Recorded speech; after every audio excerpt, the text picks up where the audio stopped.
This story came from a college student named Rachel, who rented a small studio apartment just off campus. Rachel S. building was an T Fancy. It was an old brick complex with thin walls and creaky pipes, but it was cheap, and that mattered most. The only thing she didn't like was her unit being on the ground floor. Her window faced the parking lot, which meant headlights often shone in at night, and sometimes people walking by could easily glance inside if she forgot to close the blinds. At first, she didn't think much of it. She kept her blinds mostly drawn, though they were flimsy, and she figured nobody would care enough to look in anyway. That was until she noticed the man. He first appeared one evening when she was carrying groceries from her car. He stood near the lamppost at the far end of the lot, hood up, hands stuffed in his pockets. He didn't move when she passed. She thought he was just another tenant waiting for a ride. But then she saw him again, and again, always at night, always in the same hoodie. Sometimes he leaned against the mailboxes, sometimes by the dumpster, and sometimes directly under her window. He never smoked, never used his phone, never spoke to anyone. He just stood there. Weeks passed, and Rachel began to dread coming home late. She'd rush from her car to her apartment door, locking it quickly behind her. Some nights she peeked through the blinds and he would be there, unmoving, as if waiting. One night, around 2 a.m., Rachel was lying in bed scrolling her phone. Her lamp was on, and the glow from the screen lit her face.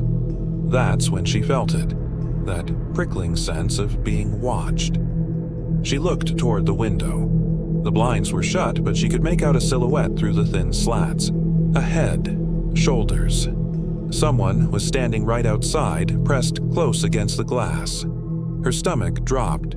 She froze, the phone trembling in her hand. Whoever it was, they weren't moving, just standing there, inches away, separated only by the blinds. Rachel tried to convince herself it wasn't real. Maybe it was the shadow of a tree. Maybe her mind was playing tricks on her. But then the blinds shifted, just a little, enough for a pale eye to peek through the gap.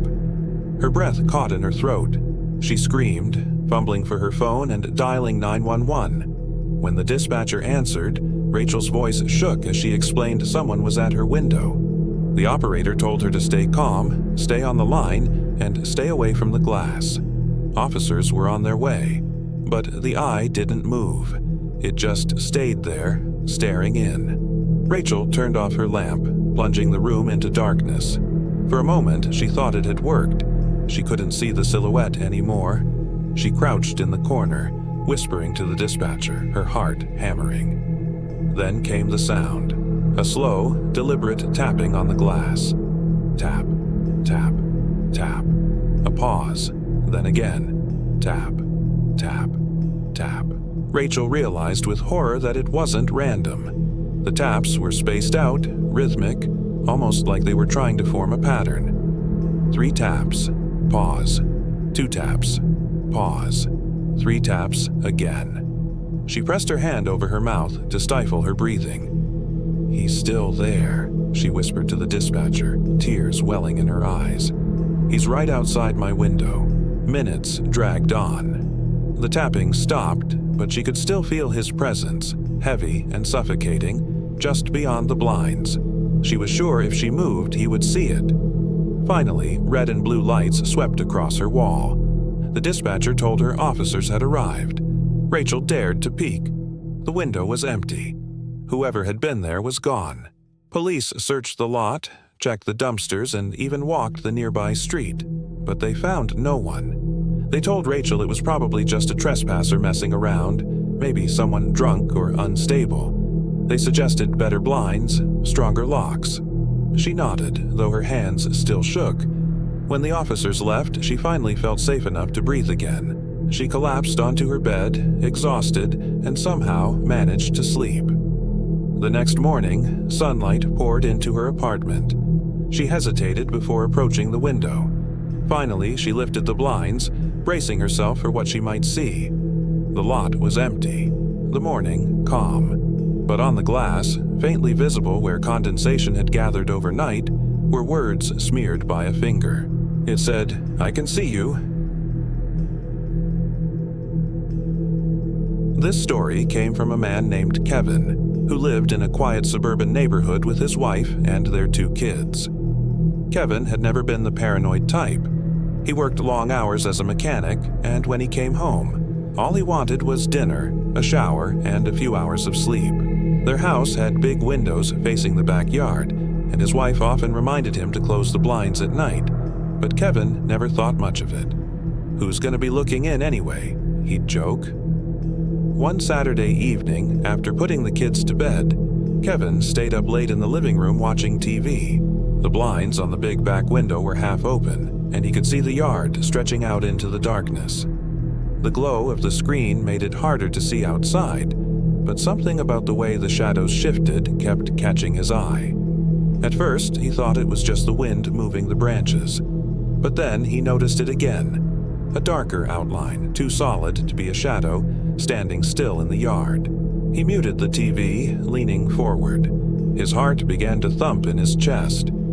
The figure was tall, broad-shouldered, and unmoving. He thought maybe it was a trick of the light, but as his eyes adjusted, the shape became clearer. Someone was standing in his backyard, watching through the window. Kevin stood, trying not to wake his wife or kids.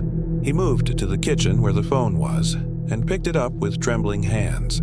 He debated calling the cops, but before he could, the figure was gone. He returned to the living room, trying to convince himself it was nothing. Then a sound came. 3 deliberate knocks against the glass. Kevin spun around, every hair on his body standing on end. The knocks had come from the same window facing the backyard. The shape was back, closer this time. This time, Kevin yelled, "Get the hell off my property!" His voice was loud, breaking the silence of the house. He reached for the baseball bat he kept near the front door. The figure didn't move. It just stood there, staring in. Kevin couldn't see its face clearly, but he swore he saw the faint outline of teeth, like a grin stretching across the glass. He flicked on the backyard floodlight. The yard lit up in an instant, but it was empty. The figure was gone. Kevin's wife rushed out of the bedroom asking what was happening. Kevin explained, his voice shaking, and together they checked the locks on every door and window. Nothing seemed out of place. No footprints in the grass, no broken glass. Finally, they settled back in bed, though Kevin didn't sleep. His eyes kept darting to the window across the room. Hours passed in uneasy silence. At around 3 a.m., just as Kevin felt himself drifting off, he heard it again. 3 slow knocks. This time, not from the living room window, from the bedroom one. When he looked, there was no shadow, no outline, just the faintest trace of breath fogging up the glass from the outside. This story came from a woman named Allison, who lived alone in a small 1-bedroom apartment on the 2nd floor of an older building. Allison was used to living by herself. She worked evenings at a bookstore and usually came home after dark. Her neighborhood wasn't the best, but she'd never had any issues beyond the occasional noise outside or arguments in the street. One night, around midnight, she came home from her shift, made some tea, and sat down on the couch to read before bed. The living room had a large window that overlooked the street. Normally, she kept the blinds closed, but that night she left them half open. She liked hearing the distant city sounds while she wound down from work. As she turned a page in her book, something made her glance toward the window. At first, she thought she was imagining it, but then she realized there was someone standing across the street, directly in line with her apartment. It was a man. He wasn't moving, wasn't smoking, wasn't on his phone. Just standing there, angled slightly upward as though staring right at her window. Allison's heart skipped. She froze, her book slipping from her fingers. She tried to rationalize. It could be a neighbor, someone waiting for a ride, maybe a homeless guy resting on the sidewalk. But the way he stood, locked in place, made her stomach churn. She pulled the blinds shut and tried to focus on her tea. The kettle hissed faintly in the kitchen, the clock ticked on the wall, but her ears were tuned to the silence outside. Curiosity got the better of her after a few minutes. She parted the blinds just an inch. The man was still there. Same spot, same posture. Allison quickly let the blinds fall back into place and turned off the lamp beside her couch. Now the apartment was darker, her reflection in the glass barely visible. She told herself not to look again, but she couldn't resist. When she peeked again, he was closer. No longer across the street. He was standing directly under the streetlight near her building, head tilted back, watching her window. Allison's breath caught. She backed away from the glass, her chest tight. She grabbed her phone and considered calling the police, but what would she even say? A man is standing outside looking up at my window? It sounded paranoid, but then came the sound. A faint, deliberate tapping on her window pane. Her blood ran cold. She lived on the second floor. Nobody could reach her window unless they climbed. Allison scrambled toward the kitchen, heart pounding. She grabbed the largest knife she owned and dialed 911 with shaking fingers. When the dispatcher answered, Allison explained what was happening. The operator told her to stay on the line, lock her door, and wait for officers to arrive.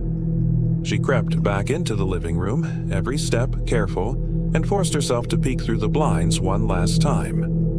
The man was gone. Relief flooded her, but it was short-lived. As she lowered the phone, she heard a soft sound behind her. Inside the apartment, it was the creak of her bedroom floorboards.